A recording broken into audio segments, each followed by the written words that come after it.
Retrouvez Smart Bourse avec eToro, leader mondial des plateformes de trading social.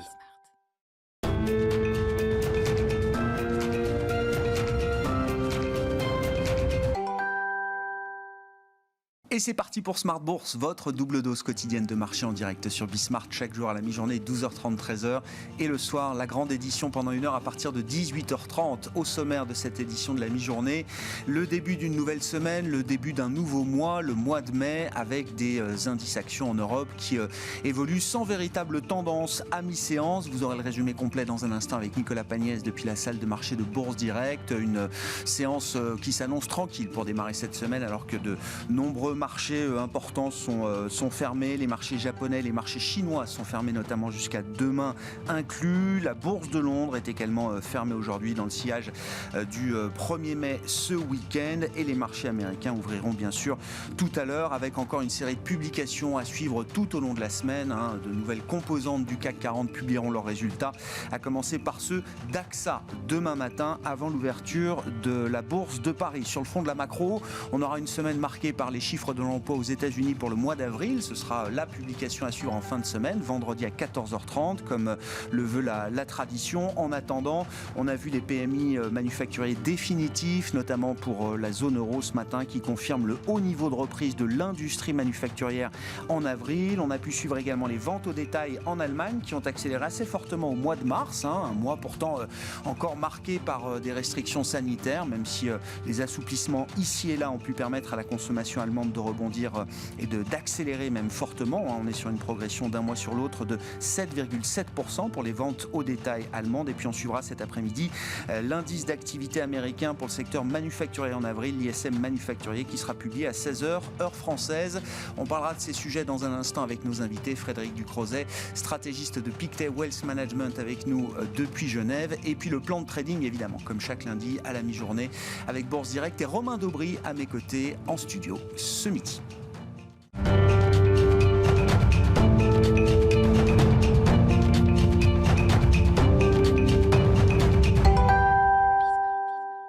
Des marchés plutôt hésitants à mi-séance en Europe. Le point complet, c'est avec Nicolas Pagnès depuis la salle de marché de Bourse Direct. La tendance est en léger recul à présent à la Bourse de Paris après une ouverture dans le vert, alors que les investisseurs découvraient ce matin les indices PMI dans le secteur manufacturier en zone euro pour le mois d'avril. Des indices PMI manufacturiers donc qui traduisent dans l'ensemble une solidité du secteur au mois d'avril, même si les deux principales économies de la zone euro constatent un ralentissement de leur progression sur le mois. Dans le détail, l'indice PMI Market dans le secteur donc manufacturier en zone euro ressort à 62,9 points au mois d'avril, son plus haut niveau depuis l'existence de l'indice en question, à savoir 1997. L'Allemagne constate, elle, une activité manufacturière solide sur le mois, mais légèrement inférieure au mois précédent, ainsi qu'à la première estimation, et ressort finalement à 66,2 points. En France, le ralentissement est plus net. Le PMI manufacturier ressortait à 59,3 points au mois de mars. Il passe à 58,9 points au mois d'avril. Notons en revanche que l'Italie et l'Espagne voient leur activité manufacturière continuer sur leur lancée de leur côté. Le PMI manufacturier ressort à 60,7 points en Italie sur le mois, un nouveau record, tandis qu'en Espagne, il ressort à 57,7 points, son plus haut niveau depuis plus de 20 ans. Côté statistique toujours, retour en Allemagne où les ventes au détail ont progressé au mois de mars, affichant une croissance de 7,7% par rapport au mois précédent, mais une croissance de 11% sur un an, un niveau que plusieurs observateurs attribuent à l'assouplissement des mesures de restriction. Aux États-Unis à présent, les craintes qu'une inflation trop forte pousse la Fed à revoir sa politique monétaire reviennent sur le devant de la scène, malgré les déclarations récentes de Jérôme Powell. En cause, la progression de 0,5% de l'indice des prix PCE Core au mois de mars aux États-Unis, un niveau conforme aux attentes, mais qui témoigne de la plus forte progression de l'indice depuis 2018. Jérôme Powell, qui s'exprimera d'ailleurs ce soir lors d'une conférence organisée par la National Community Reinvestment Coalition. En attendant, Janet Yellen s'est voulue rassurante ce week-end sur les risques inflationnistes des plans de relance, précisant que toutes les dépenses seraient étalées de manière globalement uniforme sur les 10 prochaines années. Aux États-Unis, les investisseurs ont également en tête les propos du président de la Fed de Dallas ce week-end qui constate des excès et des déséquilibres sur les marchés financiers alors que l'immobilier est lui à des sommets. Une situation qui lui fait dire qu'il est impératif que les taux d'intérêt soient remontés en 2022. En attendant, le taux à 10 ans aux États-Unis progresse lui de son côté face à la situation et revient aux alentours des 1,62%. En zone euro, le vice-président de la BCE, Luis de Guindos, a déclaré de son côté ce week-end que si 70% de la population adulte européenne est vaccinée d'ici l'été et que l'économie commence à reprendre de la vitesse, alors la BCE pourrait envisager de sortir du mode d'urgence de la politique monétaire actuelle. Et notons également en France que la première étape du calendrier de déconfinement proposé par Emmanuel Macron débute aujourd'hui. Les déplacements sont à nouveau autorisés en France au-delà de 10 km et les collèges et les lycées réouvrent leurs portes. Du côté des valeurs à présent, peu d'actualité ce matin. On note cependant que les immatriculations de voitures neuves en France recule de 25% au mois d'avril. Une nouvelle qui n'impacte pas Stellantis dont les ventes reculent de 30% cependant sur la période, qui n'impacte pas non plus Renault dont les ventes reculent de 32% et de 32% également. Les deux valeurs restent globalement stables depuis ce matin tandis que Forestia évolue de son côté dans le rouge. Et autre actualité valeur à Paris, DBV Technologies annonce de son côté une trésorerie à 152 millions de dollars à la fin du premier trimestre 2021, un niveau plus faible qu'il y a 3 mois mais qui devrait suffire selon la biotech à financer son activité au moins jusqu'au second semestre 2022. Nicolas Pagnès en fil rouge avec nous tout au long de la journée sur Bismart depuis la salle de marché de Bourse Direct.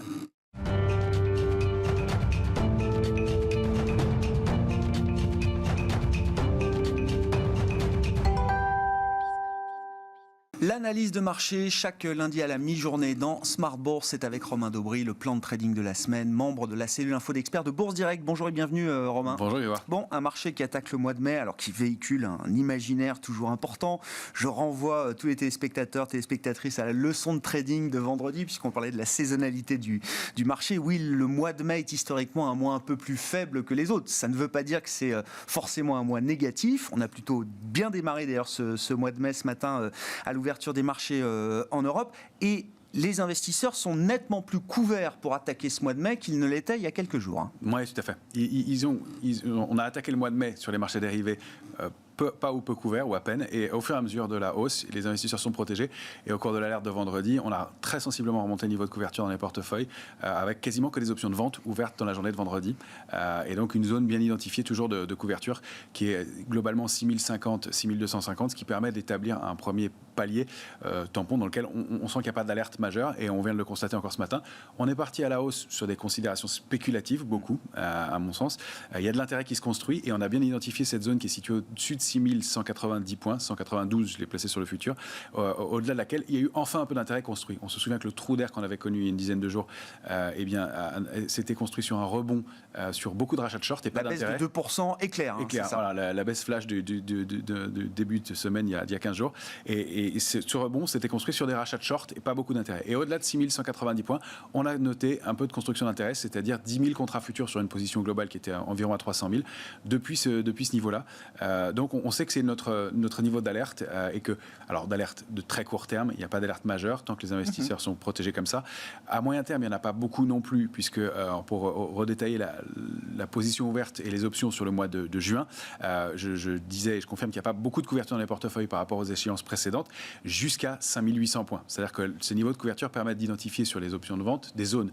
Et on voit que il y a une petite ligne qui s'est construite autour de 6000, donc il y a, pour être précis, 4000 puts ouverts sur du strike, du prix d'exercice 6000 sur le mois de juin. Ça veut dire que jusque-là, probablement, on est couvert, et qu'ensuite, entre 5008 et 6000, il n'y a rien. Pas d'option de vente, donc probablement une zone dangereuse, et ça correspond tout à fait avec le niveau de support et de résistance. Donc on a des niveaux bien identifiés, très court terme, on va le redétailler, mais 6192, ensuite des cibles 6070, 6090, et puis après on a cette zone qui pourrait en descendre jusqu'à 5000, mais qui ne remettrait pas du tout en cause la tendance, mais qui permettrait peut-être une pause et une phase de respiration qui est déjà en place, si on le voit sur les indices qui sont en train de patiner en ce moment. Aux États-Unis, on ne bouge pas. Le CAC 40 a fait un peu cavalier seul la semaine dernière, mais il n'y a pas beaucoup de tendance en ce moment. Ça paraît assez sain comme attitude, Romain, après un rallye de 6 mois depuis l'annonce des vaccins début novembre, au regard des niveaux qu'on a pu atteindre en termes de prix, en termes de valorisation également sur certains segments de marché. Il y a quelque chose d'un peu vertigineux, donc c'est assez cohérent de voir les investisseurs peut-être se protéger à ce niveau-là. Bien sûr, et on ne pouvait pas espérer mieux d'ailleurs, qu'un marché qui parte à l'excès, qui baisse violemment. C'est ça. On voit, alors, sur des mouvements ça qui sont limite un peu... le risque de prise de risque excessive. Exactement, voilà, c'est qu'on digère, on digère étape par étape, on ne surpaye pas, ça n'aurait pas été bon que de trop accélérer sur les excellentes publications de la semaine dernière. On voit que les marchés tiennent quand même, on voit qu'il y a de la fébrilité, c'est-à-dire que c'est plus le marché est plus animé par la spéculation que par des grosses mains. En revanche, on voit que dès qu'il y a un trou d'air, il y a eu ce matin, par exemple, le secteur du luxe qui a été payé encore assez significativement, avec un repli assez rapide, donc drivé par la spéculation. On voit qu'il y a toujours des mains fortes qui viennent chercher les points bas de marché, qui viennent payer, mais on ne paye pas n'importe quel prix, pas à n'importe quel niveau. Encore une fois, on laisse le marché consolider. On le voit donc sur aussi des intérêts sur des valeurs individuellement et surtout sur le secteur par exemple de l'aviation où il y a eu un peu d'intérêt la semaine dernière, Safran, Thales, Airbus qui ont donné des signes d'intérêt, même si elles étaient un peu plus faibles ce matin. Mais donc on se précipite pas pour payer ces niveaux-là, pas d'alerte non plus, et un marché qui se comporte de façon, oui, effectivement, la plus saine possible dans le contexte actuel. Bon.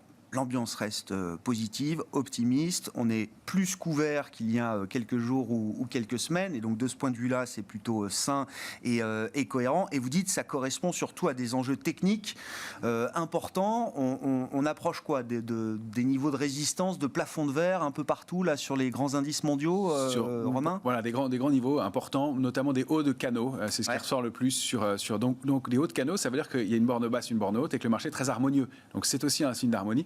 On peut le voir sur les grands indices majeurs, effectivement, des hauts de canaux. Le S&P 500, le S&P, grand indice s'il en est. Par exemple. Alors lui, il a pulvériser la borne haute de son canal haussier de long terme, mais il évolue depuis quelques semaines au sein d'un canal haussier de moyen terme, on le voit ici, en bleu, donc le canal haussier de long terme est en violet. Je garde la couleur parce qu'on va le retrouver sur le DAX et le CAC 40, donc ce canal violet de long terme. On voit que le S&P l'a très très largement débordé. Il est allé chercher la borne haute de son canal haussier en bleu, et donc qui est de moyen terme, et bute sur une résistance avec, on le voit, des bougies de doute. Hein. Ça, c'est un graphique en hebdomadaire. On voit des bougies de doute avec des niveaux qui bloquent depuis maintenant 3 semaines. Donc 4191-85 résistance importante sur le S&P.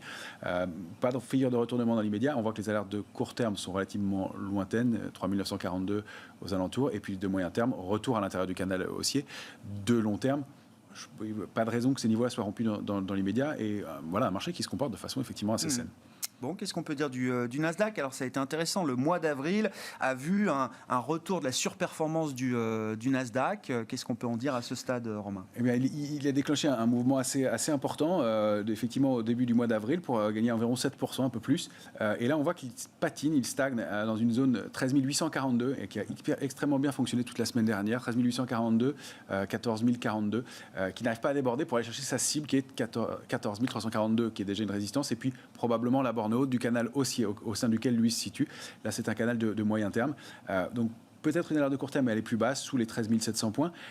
Même si on rompait ce niveau, on pourra revenir assez rapidement à 13 535. On voit qu'on est très loin aussi de rompre une dynamique haussière de moyen terme, dont le niveau d'alerte se situe à 12 760 points. Donc, un marché qui aurait pu aller un peu plus vite, qui donne quelques signaux de divergence, c'est-à-dire que les prix divergent un peu avec les indicateurs graphiques. Donc, des petits signaux de faiblesse, mais tout ça se met en place très doucement, très correctement, et encore une fois, des petites accélérations baissières un peu plus marquées ne remettraient pas du tout en cause la tendance de fond. Bon, si on regarde ce qui se passe du point de vue des indices européens, prenons le DAX, indice de référence, l'indice allemand évidemment, qui réintègre les dividendes, il faut le rappeler, face au CAC 40 cash, qui n'intègre pas les dividendes. Et d'ailleurs, le mois de mai est un mois important en termes de versement de dividendes. On en dira un mot au sujet du CAC 40, Romain, mais sur le DAX, là, qu'est-ce qu'on peut dire à ce stade ? On peut en dire qu'il ne se passe pas grand-chose, mais je vous le montrerai quand même pour montrer cette logique de canal haussier de long terme. On vient buter dessus, on l'a bien identifié, le marché l'a très bien identifié, et donc on stagne en partie haute, proche de cette borne haute. Donc un niveau d'alerte de court terme vraiment qui est 14 950, et il n'y a rien qui remettrait la tendance en cause avant 13 310 points sur le DAX. Donc voilà, un marché qui est fort, qui tient en partie haute et qui ne donne pas de signaux de retournement dans l'immédiat et qui travaille très bien techniquement autour de ces bornes avec des extensions possibles, des débordements, comme vous l'avez vu sur le S&P, cette borne haute du canal haussier de long terme a été largement débordée sur le S&P, mais depuis un mois maintenant, le DAX gravite autour, il n'y a pas de signaux de faiblesse ni de figure de retournement dans l'immédiat.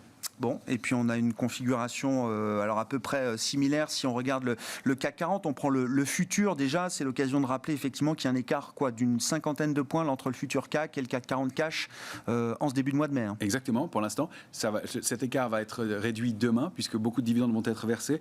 Il y a 3 valeurs qui détachent demain, notamment, je ne sais plus en tête à l'instant, mais qui vont faire que le CAC 40 cash va baisser. Et je vous les redonnerai, mais le CAC 40 cash va baisser et va tendre vers le futur.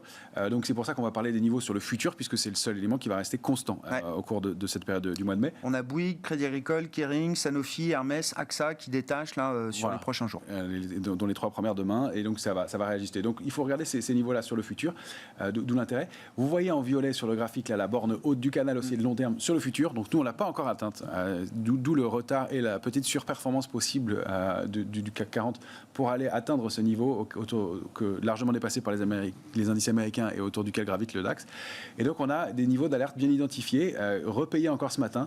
Donc 6192, pour moi c'est la zone d'alerte intraday, 6192, 6216.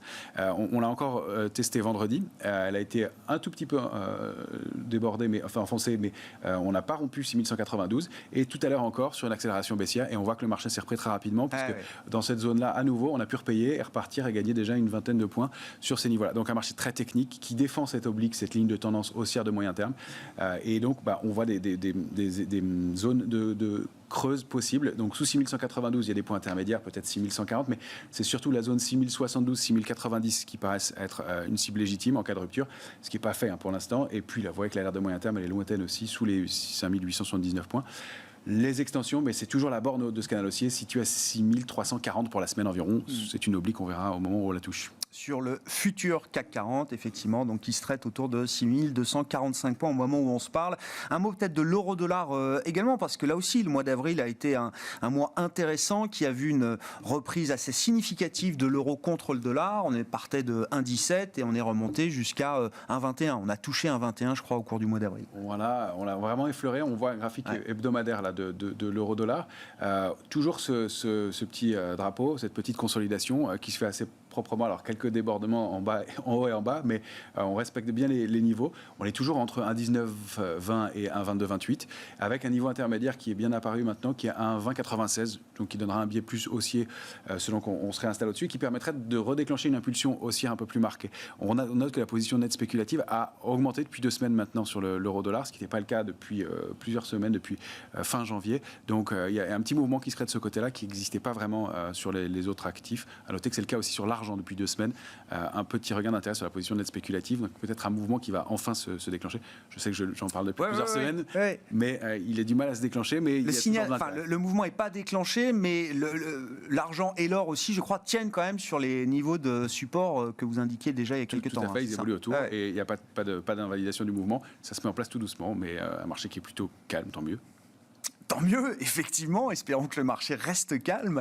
Merci beaucoup, Romain. Romain Debré avec nous chaque lundi à la mi-journée pour le plan de trading avec Bourse Direct dans Smart Bourse.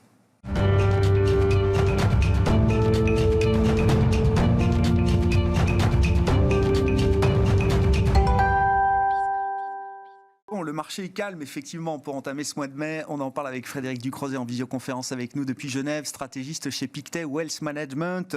Quels sont les commentaires de marché là, qui vous intéressent aujourd'hui, Frédéric? C'est vrai qu'on attaque le mois de mai. On en parlait avec Romain. On a le sentiment quand même que certains investisseurs estiment que les niveaux atteints méritent peut-être d'être un peu plus couverts désormais dans les portefeuilles, dans leur approche de marché. Est-ce que c'est quelque chose que vous comprenez, Frédéric? Bien sûr, ça fait du sens d'un point de vue fondamental, j'allais dire, dans la mesure où on a énormément de bonnes nouvelles depuis ce rallye amorcé en fin d'année, le vaccin, les mesures de relance aux États-Unis, celles qui arrivent en Europe. On peut légitimement se poser la question de ce qui est dans les prix, de commencer à envisager une petite tassement et pourquoi pas une correction un petit peu plus forte que ce qu'on a pu observer récemment. À chaque fois qu'on le dit, y compris avec vous, le lundi, cette correction est en général plus faible qu'anticipée, ce qui témoigne à mon avis d'une bonne résistance. Et puis malgré tout, du fait, en tout cas on peut le dire a posteriori, que tout n'est pas encore dans les prix par définition et que des nouvelles bonnes surprises peuvent encore arriver. Aux États-Unis, les chiffres restent excellents dans l'ensemble, il n'y a absolument pas photo, au plan micro comme macro. Et puis en Europe, ça arrive. Donc, je pense qu'il y a quand même voilà, un message un peu plus équilibré maintenant. Et d'un point de vue peut-être plus technique, là, vous l'avez dit sur des seuils, j'ajouterais que le positionnement reste pas une source majeure d'inquiétude. En revanche, on a le rallye le plus large sur le S&P par exemple depuis le mois de novembre et au mois d'avril en particulier le plus large en termes de profondeur de marché. La quasi-totalité des titres du S&P 500 sont aujourd'hui au-dessus de leur moyenne mobile de 200 jours, ce qui est très rare et ce qui est je crois la première fois d'ailleurs depuis des décennies. Donc légitimement, malgré les bonnes nouvelles passées et à venir, effectivement, il y a un cas pour protéger un peu plus les portefeuilles aujourd'hui. Comment sont traitées les bonnes surprises du moment justement, Frédéric, sur le plan des réactions de marché, que ce soit les réactions aux résultats des entreprises américaines et les plus emblématiques d'entre elles, on peut revenir sur les résultats des GAFAM et les réactions de marché qui ont suivi, ou sur les chiffres économiques qui sont tous très bons et qui surprennent tous à la hausse, notamment aux États-Unis. Comment le marché prend ces bonnes surprises justement ?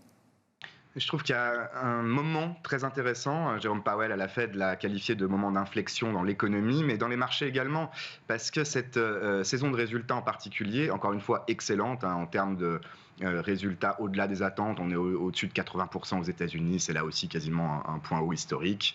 Les chiffres sont bons. On avait révisé ces résultats avant la saison en hausse et malgré tout, on réussit à avoir des très grosses surprises, y compris sur certaines valeurs de la tech aux États-Unis. Et pourtant, la tech est le meilleur exemple. On a aussi des réactions de marché qui sont plutôt timides et parfois même négatives, ce qui est une price action un peu inhabituelle dans un cas de figure comme ceci.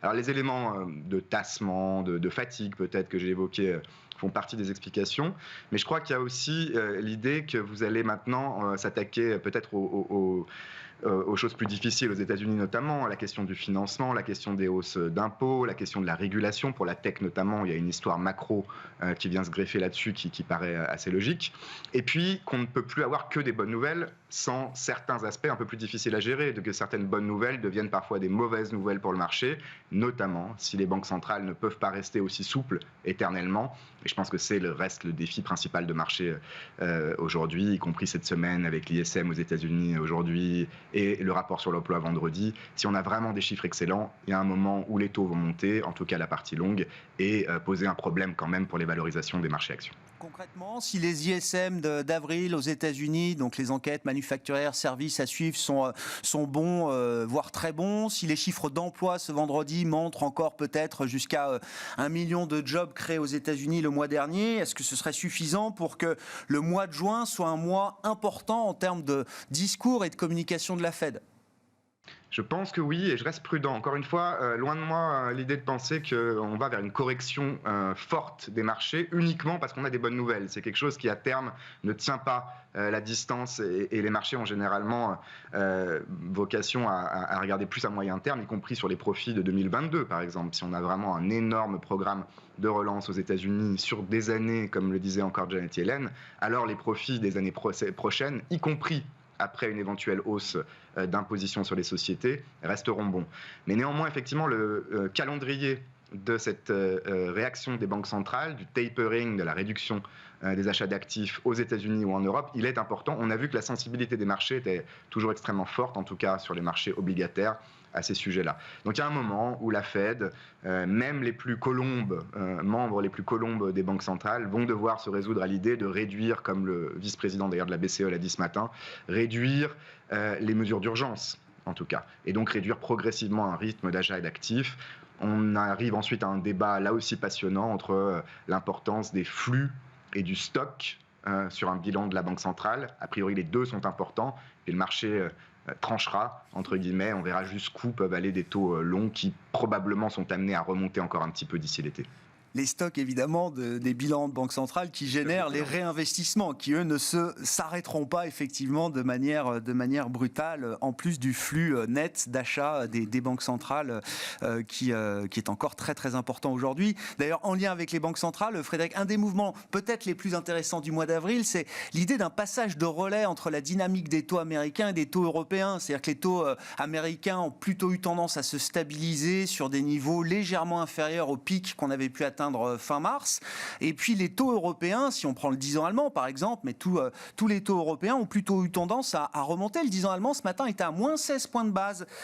Frédéric, est-ce que c'est un signal de confiance de la part du marché vis-à-vis de la reprise en zone euro qui arrive?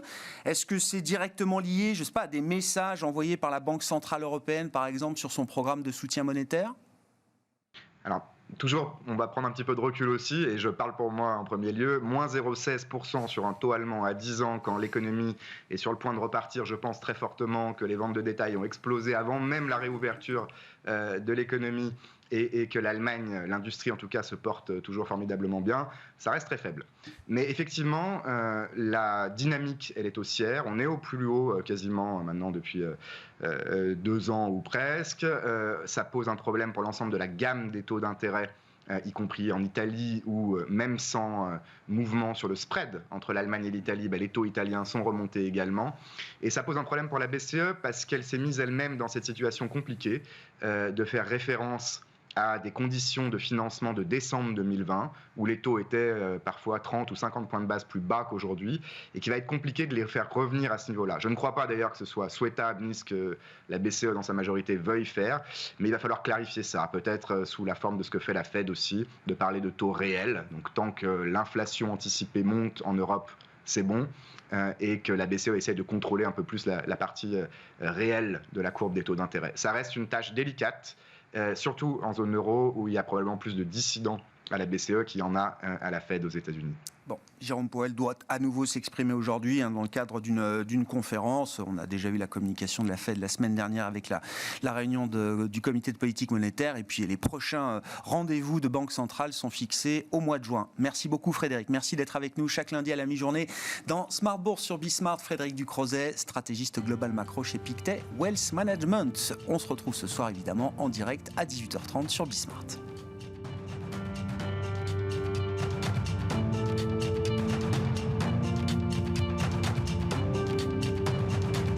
C'était Smart Bourse avec eToro, leader mondial des plateformes de trading social.